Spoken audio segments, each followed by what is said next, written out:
To my channel. పప్పుచారు కోసం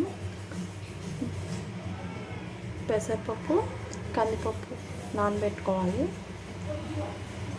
వంకాయ ముక్కలు, టమాటాలు, ఉల్లిపాయలు అన్నీ కుక్కర్లో పెట్టేసుకొని విజిల్ పెట్టుకోవాలి. క్యారెట్ ముక్కలు కూడా అన్నీ కట్ చేసుకొని సపరేట్గా వేరే గిన్నెలో పెట్టుకోవాలి. పచ్చిమిరపకాయలు కూడా వేసుకోవాలి.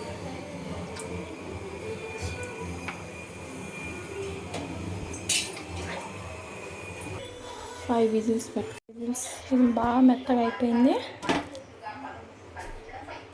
ఇవి కూడా ఉడికిపోయినాయి. చింతపండు నానబెట్టుకోవాలి. మెత్తగా మిక్సీకి వేసుకోవాలి. ఇలా మెత్తగా సాఫ్ట్గా రావాలి. సరిపోద్ది. కుక్కర్లో చింతపండు వాటర్ పోసుకోవాలి. మెత్తగా సాఫ్ట్గా వచ్చిన పప్పు కూడా కుక్కర్లో వేసేసుకోవాలి. మిక్స్ చేసుకోవాలి రెండు.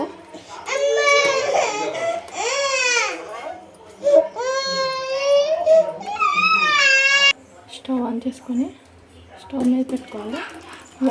వాటర్ బాగా చాలా యాడ్ చేసుకోవాలి. ఇంకా మనం ఉడకబెట్టుకున్న ముక్కలన్నీ వేసుకోవాలి. టమాటా, ములక్కాయ ముక్కలు, క్యారెట్, ఉల్లిపాయ అన్నీ వేసుకోవాలి. దీంట్లో కొంచెం పసుపు కూడా యాడ్ చేసుకోవాలి.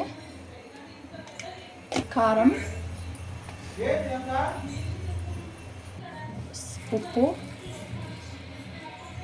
మీ టేస్ట్కి సరిపడా ఉప్పు వేసుకోండి.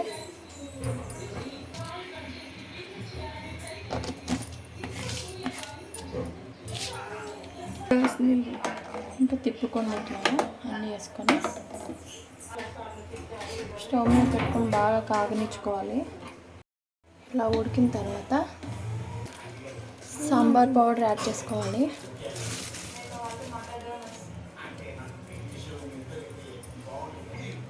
పౌడర్ యాడ్ చేసుకొని తిప్పుకోవాలి.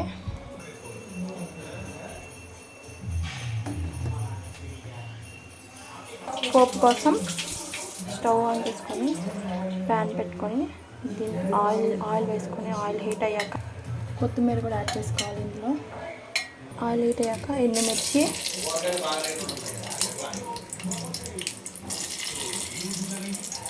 కరివేపాకు, ఆవాలు, 1 టేబుల్ స్పూన్ జీలకర్ర, కరివేపాకు,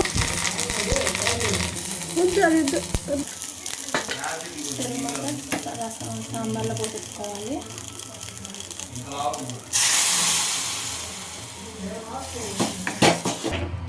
సాంబార్ రెడీ.